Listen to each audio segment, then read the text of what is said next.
पाकिस्तानी कोह-पैमा ने तारीख रकम कर दी है। वो गाना है ना, बहारों फूल बरसाओ, नहीं, जब ये जाते हैं पहाड़ से निकलने तो गाना होता है पहाड़ों फूल बरसाओ। सरबाज खान आया। सरबाज ने नेपाल में वाक़ दुनिया की तीसरी बुलंद तरीन चोटी माउंट कंचनजंगा, जिसकी जो एल्टीट्यूड है 8586 मीटर, उसको कामयाबी से सर कर लिया। और इसी कामयाबी के साथ वो दुनिया की 8000 मीटर से बुलंद 14 पहाड़ी चोटियों को ऑक्सीजन की मदद के बगैर सर करने वाले पहले पाकिस्तानी बन गए हैं। बिल्कुल Sarbaz, a very warm welcome to you on our show. और लोगों के लिए कहा जाता है आसमानों को छू लो, आपने वाकई आसमानों को छू लिया, वो भी बगैर ऑक्सीजन के।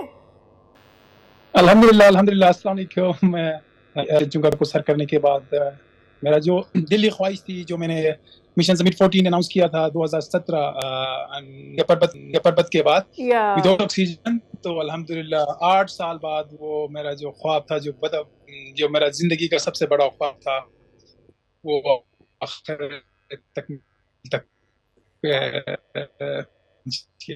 और आप यकीन करें सरबाज, आपने जिस तौर से पूरी कौम का सर फख्र से बुलंद किया है, you know, being the only Pakistani and as well, दुनिया में कितनी मिसालें हैं जो बग़ैर ऑक्सीजन के तमाम 14 चोटियां सर करते हैं, and at this young age, tremendous. और जिस तरह जो आपका अपना बैकग्राउंड, जिस तरह से आपका ये पूरी जर्नी स्टार्ट हुई है, ये भी बहुत ही यू नो यादगार रहे। मेरे ख्याल में लोगों को ऐसे कम ही मौके मिलते हैं।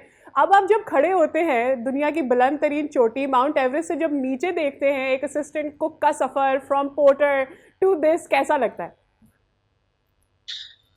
अल्हम्दुलिल्लाह बिल्कुल। जब मैंने 2004 में, जब मैं 15 साल का था और मैं 9th क्लास का स्टूडेंट था, चुटियू में मैं K2 बेस कैंप तक K2 की गोल्डन जुबली सेलिब्रेशंस थी 50 साल तकरीबा, उसमें मैं गया। वहां से लेके ये जो दरमियान का जो ये 21-22 साल का जो सफर है, बहुत नशीब व फराज देखे, जिसमें मैं एज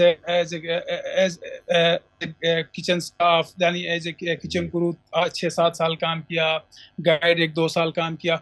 वो सारे, जब मैं भी टॉप CB पीक पे टॉप पे पहुंचता हूँ, तो वो सारे मेरे जो पास वो मुझे बिल्कुल उसकी तरह रील की तरह मुझे जहन में आ जाते हैं। और अल्हम्दुलिल्लाह वही मेरा स्ट्रेंथ, वही मेरा पावर, उसी को मैं यूज करते हुए मैंने ये दुनिया के जो 14 पीक्स है विदाउट सप्लीमेंट्री ऑक्सीजन, अल्हम्दुलिल्लाह, जो कि दुनिया में बहुत कम ही ऐसे लोग हैं उनके फ्रिज में अपना मुल्क का, पाकिस्तान का, और अपना फैमिली का अपना, तो ये मेरे लिए एक बहुत बड़ा, मेरे ख्याल में खुदा की तरफ से अजीम तोहफा है मेरे लिए कि मैंने ये। एब्सोल्युटली सरबाज, जिस वक्त मैं आपका 2021 में अलियाबाद में इंटरव्यू कर रहा था और हमारे बैग पे राकापोशी थी, तो आपने उस वक्त कहा था कि भाई मैं ये करना चाहता हूँ। और उस वक्त जो आपने मुझे अपना रेजिम, मैंने आपसे पूछा था फिटनेस और ये वो, आपने जो मुझे जवाब दिया था वो आज तक जो है ना मेरे जहनों में गूंज रहा है। और आपने कहा था फिटनेस बस ये सामने पहाड़ है, इसको मैं चढ़ जाता हूँ उतर जाता हूँ।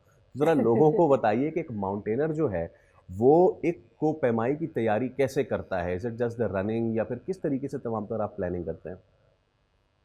अगर देखा जाए तो को पैमाई लाइक फार्मूला 1 की तरह एक बहुत खतरनाक गेम है। इसमें तो कोई दो राय नहीं है कि इसमें खतरा इन्वॉल्व नहीं है। इसमें हम कहते हैं कि पहली गलती आपकी जिंदगी की आखिरी गलती मसूर करके ही हम क्लाइम करते हैं, खासकर से चोटियों पे।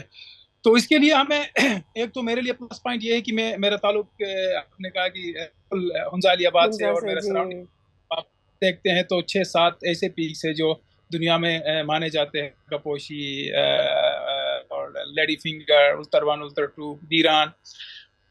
तो यस, बचपन से वहां पे होने का एक प्लस पॉइंट है कि मेरी पैदाइश वहां पे हुई है, तो मैं यूज टू हूँ, लेकिन इतना भी यूज टू नहीं कि मैं विदाउट ऑक्सीजन स्पेस के लिए ट्रेनिंग की जरूरत होती है। तो सारे हुंजा वाले जा रहे होते हैं, it is not that easy. Yes. तो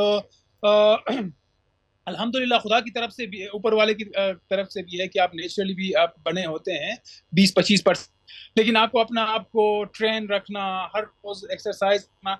लेकिन जब से मैंने होश संभाला है, मैं अपने फिटनेस पे, मैं अपने उस पे काम कर हूँ, जिसका बहुत बड़ा मेरे लिए प्लस पॉइंट ये है कि मैं इसमें बड़ा हेल्पफुल हो रहा है, हेल्प कर रहा है वही चीज। तो किसी भी क्लाइंबर को अगर विदाउट ऑक्सीजन करनी हो, वो दुनिया के किसी भी मुल्क में रहते हो, तो उसको लिए प्रैक्टिस, उसका सांस, खासकर फेफड़ों का बिल्कुल मजबूत होना, और उसके एक्सरसाइजेज फिजिकली से ज़्यादा मेंटली फिट होना, क्योंकि जब आप विदाउट ऑक्सीजन किसी भी 8000 पीक को क्लाइंब करते हैं तो वहाँ पे जाके कुछ ऐसे मुकामात आते हैं जहाँ पे आपको कुछ चीज़ों के ऊपर डिसीजन लेना होता है। वो सबसे बड़ा के हामिल है। वो जो एक्सीडेंट्स होते हैं 8000 मीटर से ऊपर, वो डिसीजन नहीं लेने की वजह से, वो अगर उनको हेप और हेज जो बेस्ट वो जो हमारे इसमें वो होते हैं, आपका फेफड़े फेल होना या आपका मेंटली स्ट्रेंथ हो जाना, तो इनमें आपके लिए फैसले करने के लिए आपको मेंटली फिट होना बहुत लाजमी है फिजिकली से भी ज़्यादा। बिल्कुल बिल्कुल। मुख्तसर मुझे बताइएगा, we don't have lot of time, हमें आगे जाना है, लेकिन अगर अगर अगर अगर अगर मौका, अगर आप मुझे बता सके जल्दी से कि अब क्या है आगे, सब कुछ तो पा लिया है।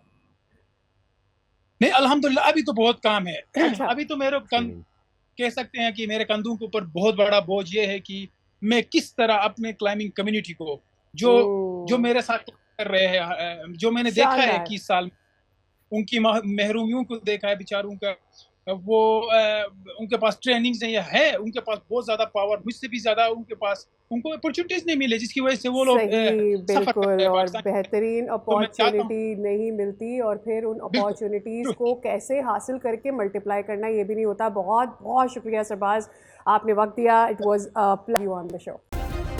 सब्सक्राइब करें और बेल दबाएं ताकि कोई खबर रह न जाए।